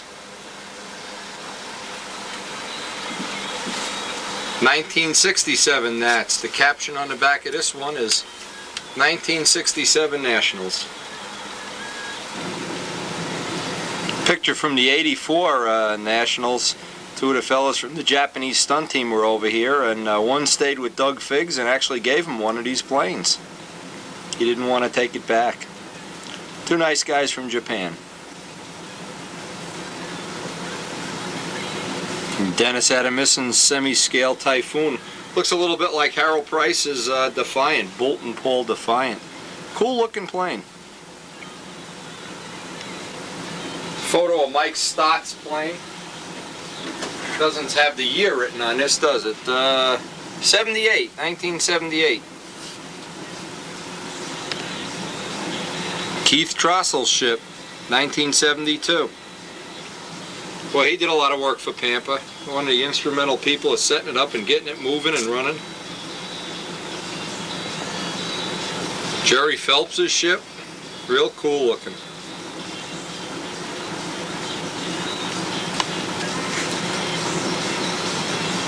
This looks like Gerke's Novi again. Slick looking plane. This is the plane Chris McMillan was trying to copy when he made his Golden Falcon. He was trying to copy the lines and the kind of the look of the canopy up forward and stuff.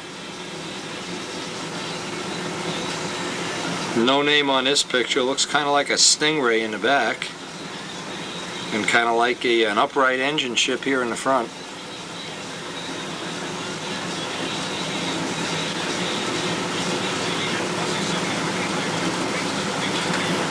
Gerke again.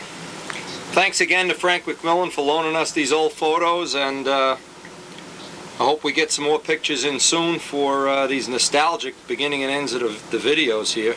I kind of like this way of beginning and ending the video. Gets you in a mood to do some work.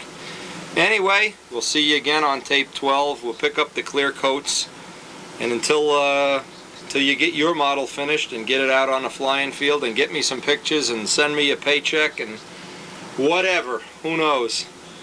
May the force be with you.